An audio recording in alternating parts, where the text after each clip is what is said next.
Entonces, Guerra Fría, aquí estamos. Vamos a bajar esto. Vamos a expandir esto. Ok, listo. Ahora sí. Bueno, vimos que la Guerra Fría es un conflicto en el cual pues Estados Unidos y la Unión Soviética luchan por mantener su hegemonía ideológica, es decir, es una lucha que va a ver qué sistema es más eficiente, si el comunismo, deme un momento, perdón, qué vergüenza.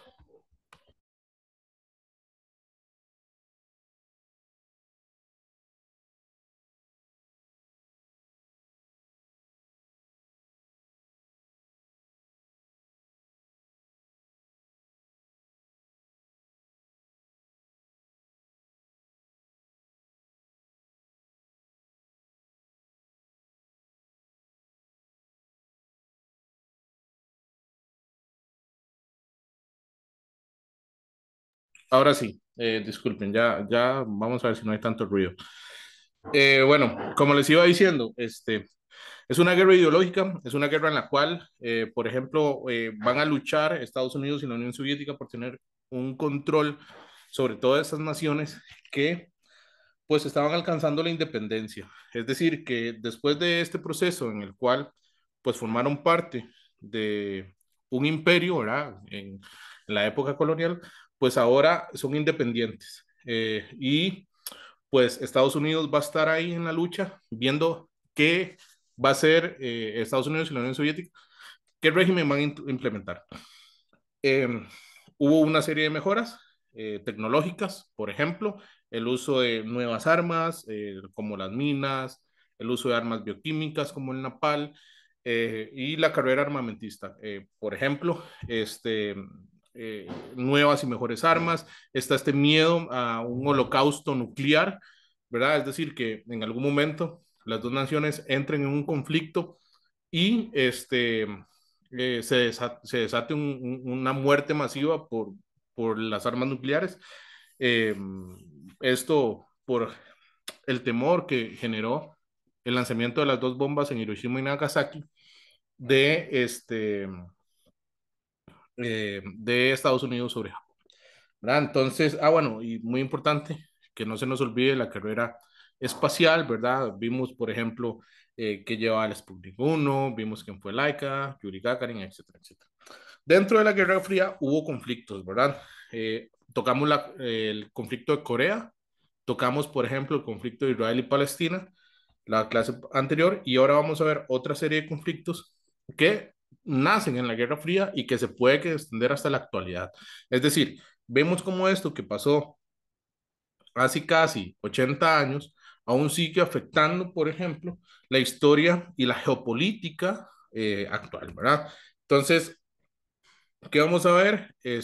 La Guerra Fría en Centro y Suramérica, los procesos de descolonización en el continente africano y asiático. ¿Cómo este proceso de descolonización tiene tanto sus factores internos como externos y cómo van a surgir estos conflictos, ¿verdad? Por ejemplo, ¿qué tienen que ver? Por ejemplo, en África, para la época de la Guerra Fría hay un crecimiento demográfico, es decir, las personas están teniendo hijos y la mortalidad pues no es tan grande como en otros tiempos y esto provoca, por ejemplo, que empiecen un crecimiento exponencial de la población del continente africano. Hay una diversificación económica, ¿por qué? Porque estos naciones que están independientes van a dejar de sembrar lo que históricamente habían cosechado dentro del imperialismo. Es decir, antes la corona o el imperio al que formaban parte les decía qué iban a sembrar y cómo lo iban a hacer. Ahora no, ahora son ellos mismos que deciden sus productos. Por ejemplo, más o menos lo que pasó acá en Costa Rica. Es decir, nosotros para la corona española éramos una gran fuente de tabaco, pero cuando ganamos nuestra independencia, los liberales deciden quitar todo resabio, ¿verdad? De yugo de la corona y generan pues un giro en la economía y empiezan a introducir el café, posteriormente el banano, pero bueno, por eso nosotros dejamos de generar pues tabaco, ¿verdad? Que era como nuestro producto estrella. Es decir, se diversifica la economía. ¿Qué quiere decir esto? Aparte de los productos que los imperios los obligaban a sembrar, ahora, pues ellos mismos siembran sus propios productos. Hay una extensión del nacionalismo, entendiendo el nacionalismo como este sentimiento de exaltar las diferencias de una nación a otra o de un grupo étnico, ¿verdad? Por ejemplo, eh, vamos a ver, si yo les digo qué es ser tico, ustedes van a pensar en diferentes aspectos de su vida cotidiana que pues refuerzan esta identidad de ser tico, ¿verdad? Por ejemplo, la salsa Lizano, la marimba, el gallo pinto, el tamal en diciembre, etcétera, etcétera, etcétera, ¿verdad? Y cuando alguien, por ejemplo, no come tamal en diciembre, ¿verdad? O qué sé yo, pues no sigue esto, lo vemos como extraño, lo vemos como algo diferente. Eh, por ejemplo, nuestro nacionalismo, ese es un tipo de nacionalismo pues sano, ¿verdad? Que es un nacionalismo costumbrista, pero hay un nacionalismo que exalta pues la excepcionalidad, ¿verdad? Es decir, nosotros somos mejores que, por ejemplo, eh, Nicaragua, ¿verdad? Entonces ya decimos que los nicaragüenses son eso, son el otro. Ese nacionalismo pues más radical, pues es un nacionalismo pues que es nocivo, ¿verdad? Que sabemos, ¿verdad? Que no es el mejor nacionalismo, etcétera, etcétera, y que pues cae en una cuestión que se llama xenofobia. Tenemos una lucha del comunismo contra el capitalismo, es decir, dentro de África, los países internamente van a estar luchando en quién es capitalista, quién es comunista, y bueno, esto se da también en la conferencia de Bandung, que básicamente lo que hace es decir que el colonialismo es una cuestión mala, que los europeos deberían de dejar de plantar sus intereses y dominar los países, lo ven como algo nocivo, entonces en esa conferencia, África y Asia, pues quitan todo eh, yugo, ¿verdad?, de colonialismo. Y básicamente lo que hace es declarar el colonialismo como un mal. Es decir, esta explotación de un pueblo sobre el otro por los recursos naturales se ve como como algo que no es grato, ¿verdad? Factores internos que motivaron el nacionalismo. Bueno, hay dos tipos de nacionalismo. Está el conservador, que es este que les comentaba, que es un poquillo, eh, eh, vamos a ver, xenofóbico, es decir, un poquillo racista en algunas ocasiones, que es esta exaltación de la singularidad. Nosotros somos superiores o nosotros somos mejores que los otros por esto y esto y esto y esto. Exalta la cultura, la historia, la religión como algo único, exclusivo y excluyente. Esto también, por ejemplo, en África provoca un extremismo de un grupo, ¿verdad? Que pues es islámico, más adelante lo vamos a tratar en las limpiezas étnicas. Es decir, dentro de este nacionalismo va a estar muy metida la religión, sobre todo, vamos a ver, no es único de la religión pues árabe, y tampoco quiero que se hagan esa idea de que los árabes son extremistas. Da el caso, ¿verdad? Que nosotros estamos más bombardeados de que ellos son los extremistas, pero no necesariamente una persona musulmán pues vaya a cargar un explosivo y vaya a explotar siempre, ¿verdad? Lo que quiero decir básicamente es que los resabios que tenemos más recientes de un extremismo religioso es el islámico. ¿Ok? Eso no quiere decir, por ejemplo, que no hayan extremistas católicos, extremistas protestantes, ¿verdad? Etcétera, etcétera. Y esto provoca xenofobia, racismo hacia los europeos y hacia otros mismos pueblos. Por ejemplo, en África muchos países empiezan a verse como únicos y mejores que los europeos, entonces todos los europeos que se queden pues van a recibir malos tratos, etcétera, etcétera. Y los otros pueblos que no son de su etnia, pues van a ver eso, ¿verdad? Y bueno, luego tenemos el progresista, que es un nacionalismo que entiende como una singularidad, pero que empieza a ver otras realidades, no es tan extremista, no es tan xenofóbico, y es el caso, por ejemplo, de Turquía, que es un país musulmán, es un país que es islámico, más no es, un extremista, ¿verdad? Eh, Luego tenemos nuevas ideas que van a aportar a estos países. Por ejemplo, tenemos las ideas parlamentarias, las ideas democráticas, ¿verdad? Y luego tenemos las ideas comunistas, esta implantación del socialismo, esta idea de que los trabajadores pueden tomar los medios de producción, generar su propia economía, que no sean los capitalistas, ¿verdad? Que mantengan el poder, pero siempre, ¿verdad? Desde estas dos ideas que están luchando del comunismo y el capitalismo dentro del contexto de la Guerra Fría. Recordarles que la Guerra Fría va de 1945 a 1990. ¿Por qué? Porque en 1990 cae el socialismo. Es decir, ya en la actualidad, el comunismo, pues sabemos que pues, no funcionó en la Unión Soviética y que a partir de ahí provocó una serie de colapsos, sobre todo en los países que eran comunistas, ¿ok? Hay factores sociológicos que tienen que ver con las personas. Uno, como les decía anteriormente, es el crecimiento de la población.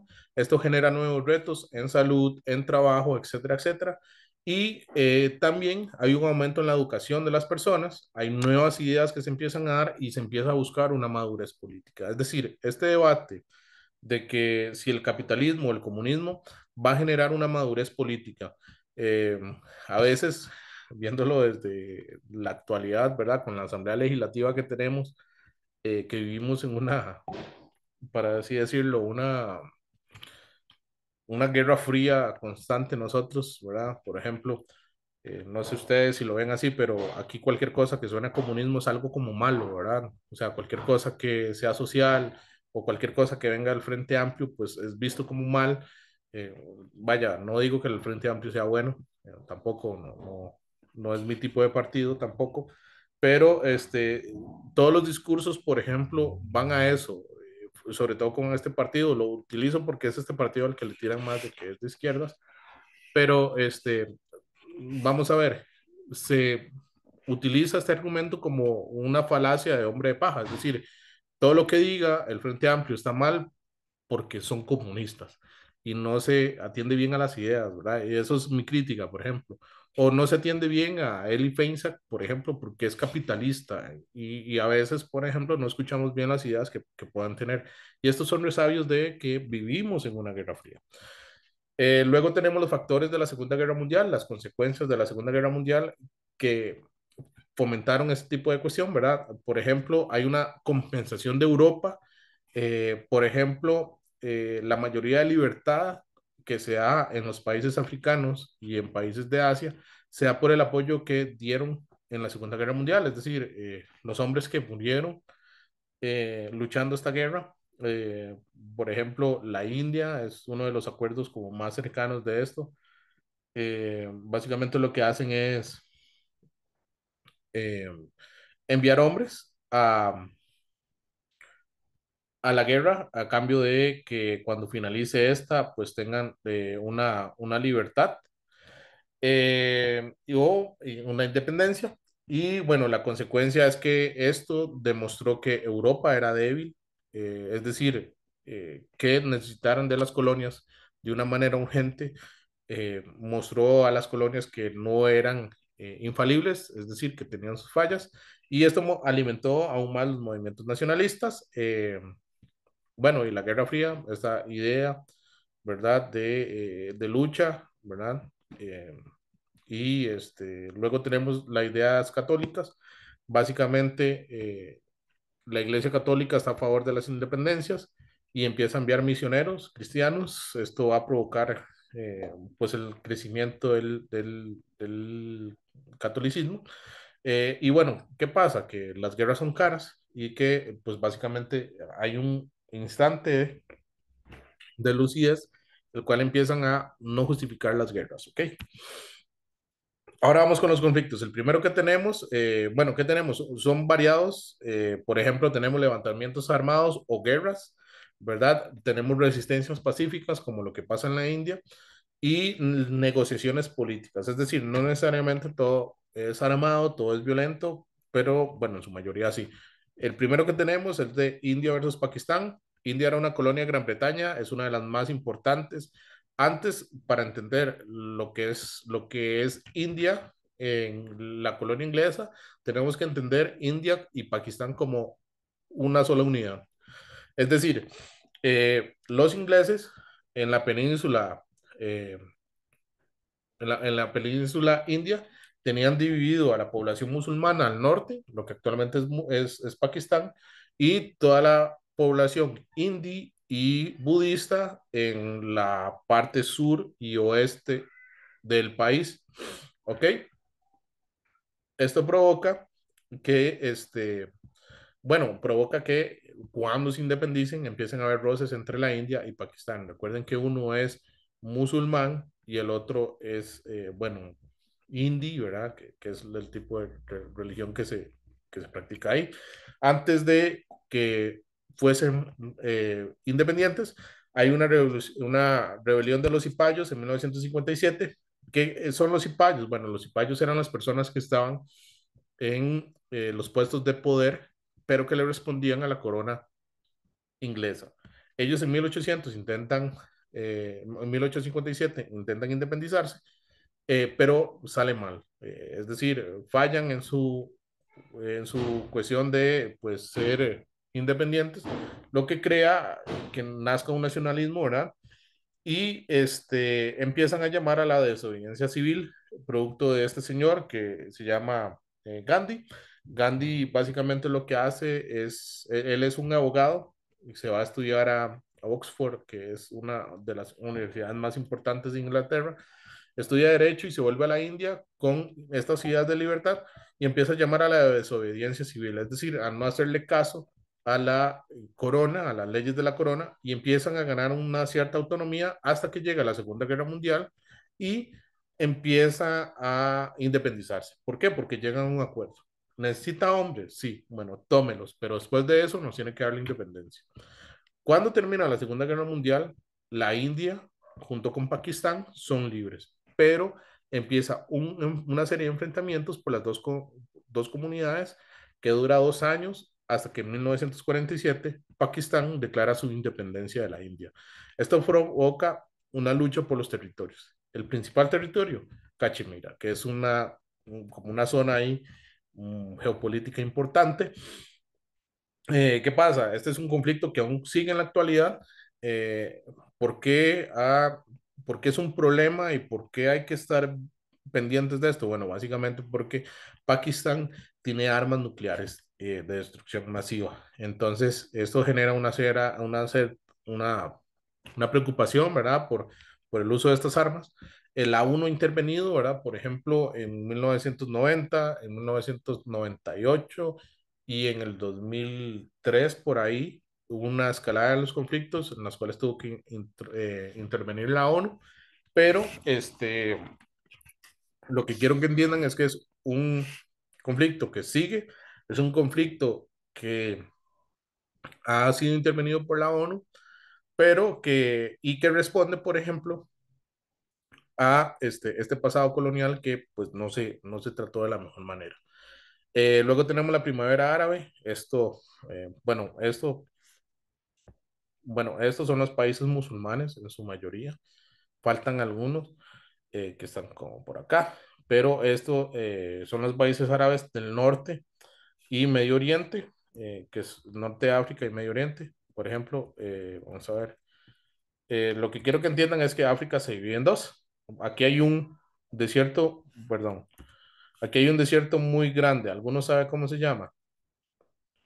Son un desierto muy importante. Es el desierto donde eh, pues cae el Principito. ¿Alguno lo ha escuchado?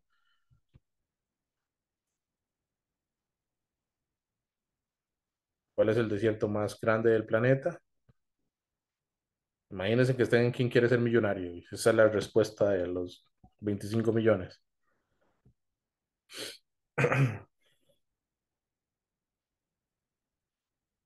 Bueno, aquí hay un desierto muy grande. ¿Alguno sabe cuál es? ¿Un Principito? ¿No se lo leyeron? Bueno, esa parte que está acá se llama el Sahara, que es el desierto más grande del planeta, y divide África en dos, en África del Norte y África subsahariana, es decir, debajo del Sahara. Todo lo que está debajo del Sahara se conoce como el África negra, es decir, son poblaciones pues, de afro, ¿verdad? Y lo que está en el norte son musulmanes. ¿verdad? Eh, Ahora, vamos a ver. Esto que vemos acá es el norte, por aquí está el Sahara, todo esto es parte del Sahara. Debajo de Egipto, aquí. Este es uno de los desiertos más grandes y bueno, ya quedó eso claro. Por ejemplo, esto que tenemos acá es Arabia Saudita. Eh, Tenemos a esto que sale pues en blanco es Israel, acá, Israel y Palestina. ¿Por qué no se ve así? Bueno, ¿por qué se ve así? Porque es un conflicto que más adelante vamos a tratar ahí, que es medio complejo de tomar en cuenta. Por ejemplo, aquí tenemos a Yemen, tenemos a Arabia Saudita, tenemos a Qatar, tenemos a Dubái, tenemos a Kuwait, Egipto, tenemos a Marruecos, tenemos a Túnez, a Libia, ¿verdad? Cada vez que ustedes vean una bandera de un país con esta media luna y esa estrella, quiere decir que son musulmanes, ¿ok? ¿Queda claro, chicos? Bueno, ahora, ¿qué es la primavera árabe? Y bueno, profe, ¿por qué estamos viendo cosas del 2011, que fue la fecha en la que ocurrió esto? Sí, si estamos viendo la Guerra Fría. Bueno, porque básicamente estos conflictos se generan en la Guerra Fría. Estos conflictos son producto de la mala intervención o de la intervención de los intereses, ya sean capitalistas o comunistas, en estas zonas que estamos viendo, que se manejaron más mal, por ejemplo. ¿Y qué pasa? Bueno, que en toda esta zona, desde 1970, 80 y 90, se instauraron una serie de dictadores. ¿Para qué? Para garantizar el comercio de una cuestión que ellos tienen acá, que es muy importante, que se llama el petróleo. Entonces, por ejemplo, se garantiza el uso de estos dictadores, ¿verdad? Que políticamente hablando, llegan a acuerdos con las grandes potencias y garantizan el petróleo. Y básicamente, como les dije, son dictadores, ¿eh? Es decir, son personas, en su mayoría ególatras, que tienen el poder. Eh, en Túnez había uno que se llamaba Ben Ali. El Ben Ali es uno de los dictadores pues, más ostentosos que hay. Es un tipo ahí muy complejo, ¿verdad? Y básicamente la gente empieza a manifestarse en el país por un aumento de los salarios, que lo ven necesario. Lo que pasa es que en una de las manifestaciones más importantes hay un vendedor ambulante que es vapuleado por los militares. Y bueno, la cuestión es que cuando lo están vapuleando, una de las personas pues saca su teléfono y lo empieza a grabar. Y esto genera una manifestación general en todo el país en contra de lo que representaba ese gobierno de Ben Ali. Es decir, estamos manifestándonos por nuestros salarios y lo que hacen es matarnos, ¿ok? Esto provocó, por ejemplo, una serie de manifestaciones en todo el país y provocó que Ben Ali abdicara y se huyera del país con la familia porque el pueblo, pues unido, tomó todo el poder. Parte del ejército se levantó en contra de Ben Ali, provocando que se instaurara, por ejemplo, una nueva democracia. ¿Por qué es importante esto? Porque es en Túnez y es la muerte de este vendedor ambulante y el uso de las redes sociales que genera en todo el África árabe una serie de manifestaciones conocidas como la Primavera Árabe. ¿Por qué, profe? Pero ¿por qué si es Guerra Fría? Bueno, porque Ben Ali fue uno de los dictadores que implantaron en la en la Guerra Fría.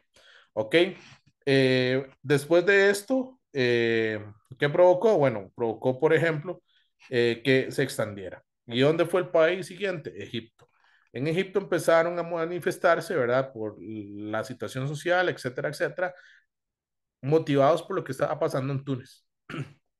Empezaron a hacerlas en diversos lugares, pero en el Cairo se hizo una masiva. eh, Cairo es la capital de Egipto, y esto provocó, por ejemplo, que Mubarak, que era el dictador de Egipto, tomara acciones y hiciera una serie de reformas ahí que no fueron suficientes.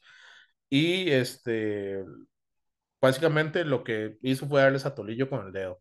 Entonces los egipcios tomaron el control otra vez, tomaron las calles y provocaron que Mubarak abdicara, por ejemplo, después de estar desde 1980 en el poder del país, provocando que en Egipto pues ahora haya una democracia.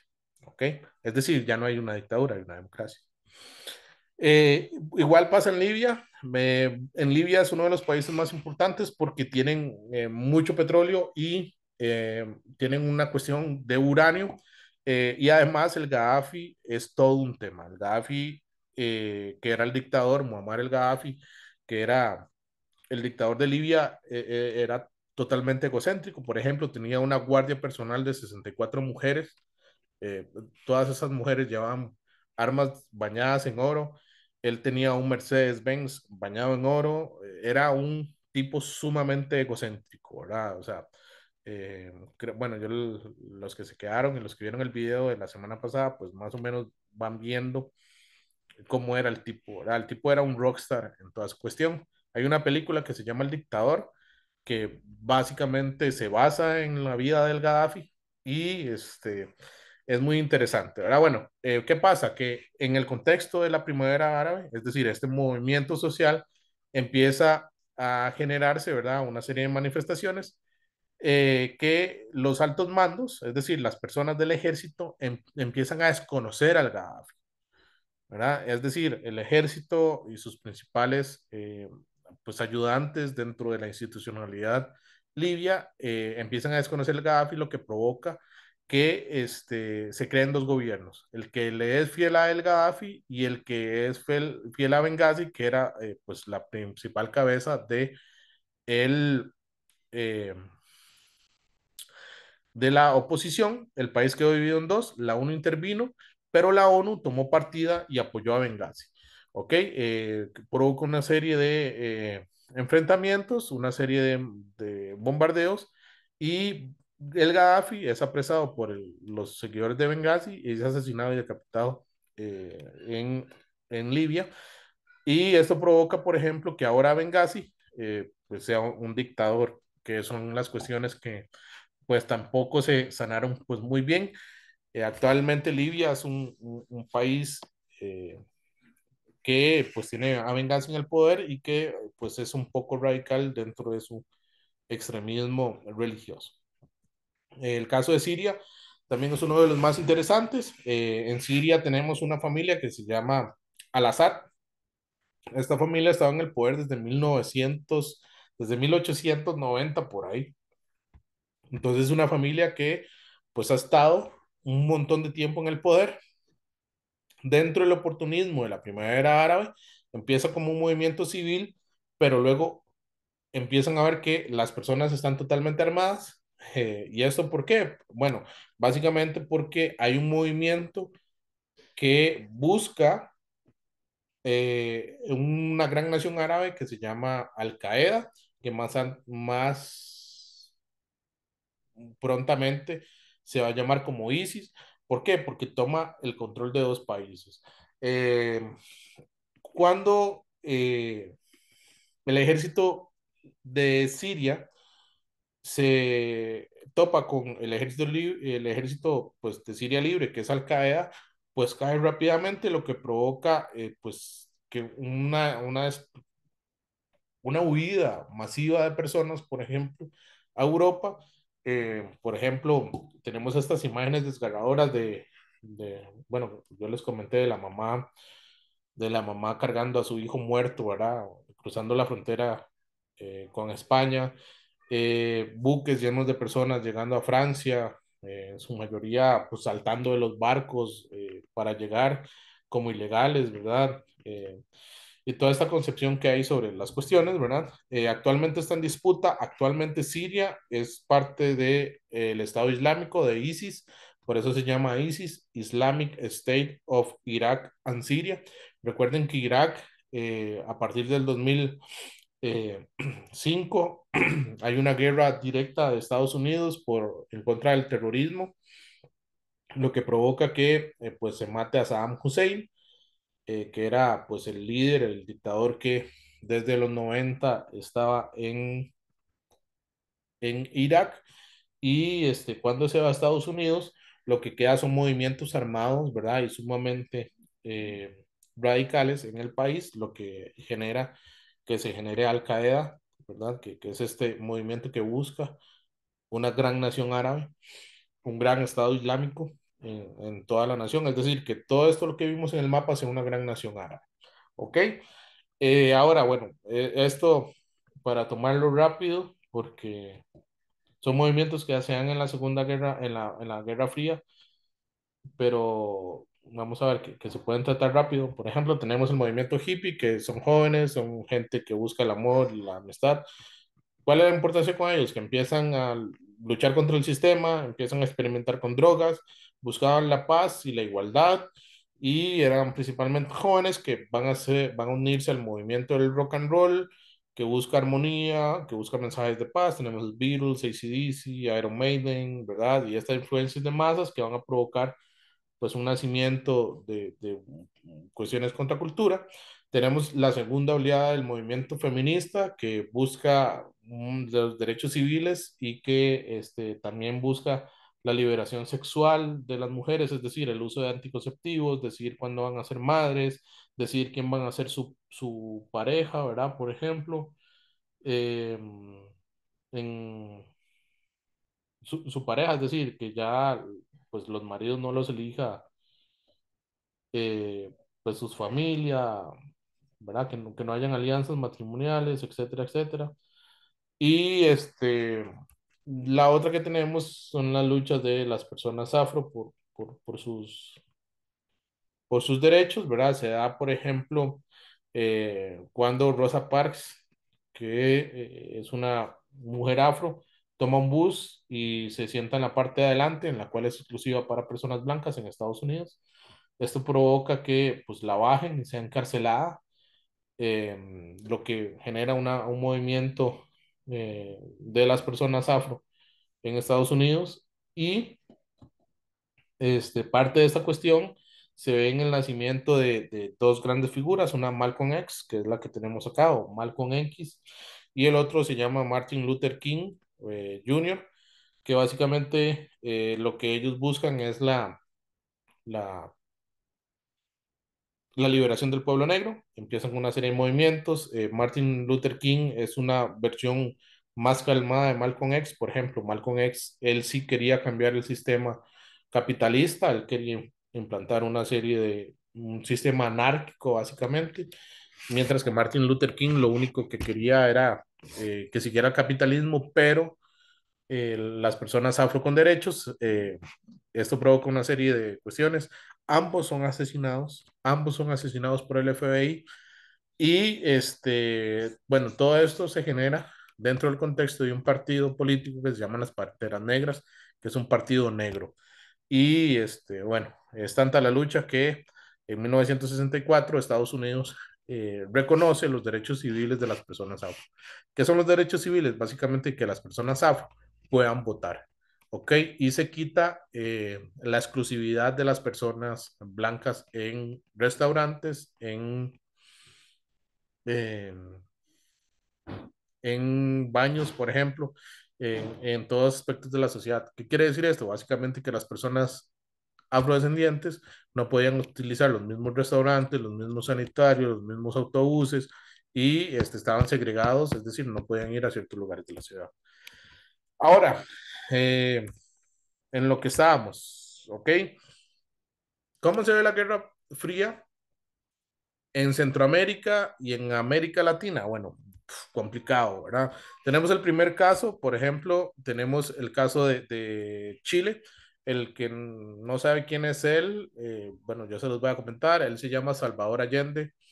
El Salvador Allende es, ¿por qué es importante él? Bueno, Salvador Allende es el primer presidente abiertamente socialista, es decir, que dice que es comunista, en llegar al poder en una nación sin la necesidad de una guerra. Es decir, Salvador Allende es un presidente legítimo, es electo por la democracia. ¿Ok? Profe, pero ¿por qué? Si es social, bueno, está Fidel Castro. Fidel Castro tuvo que hacer una revolución para llegar al poder. Él no, él ganó con los votos de la población chilena. Va quedando claro, chicos.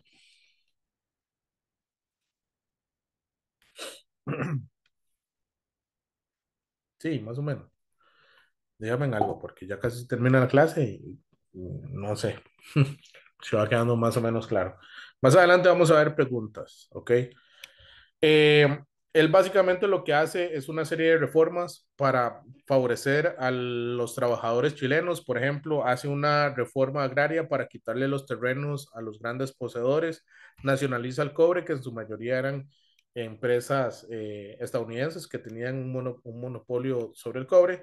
Y esto genera, cuando él empieza a nacionalizar las minas, que eran de quitárselas a los gringos, comprárselas a los gringos, genera una serie de problemáticas que generan un golpe de Estado orquestado por la CIA. Profe, ¿cómo sabemos que fue orquestado por la CIA? Bueno, porque hay un señor que se llama Julian Assange, que sacó una cuestión que se llama Wikileaks, y en Wikileaks, pues lo primero que sale, uno de los principales papeles que él pues filtra es la injerencia de la CIA y cómo ayudó a la contra chilena a matar a Salvador Allende y apoyar el gobierno de Pinochet, que es uno de los dictadores más sanguinarios que vamos a tener en Latinoamérica, que empieza una serie de comunistas, una serie de matanza de comunistas indígenas en Chile, sobre todo mapuches, por los terrenos, y Pinochet pues va a estar en el poder hasta 1991, en el cual, bueno, luego es apresado y es enjuiciado hasta el 2012 por crímenes contra la humanidad, por la matanza. Por ejemplo, una de las cuestiones que hacía era esterilizar a las personas indígenas para que no tuvieran hijos. Eso es una violación de los derechos humanos. Y vamos a cerrar para volver acá en un momento. ¿Está bien? Volvemos en 3 minutos, chicos, a las 45.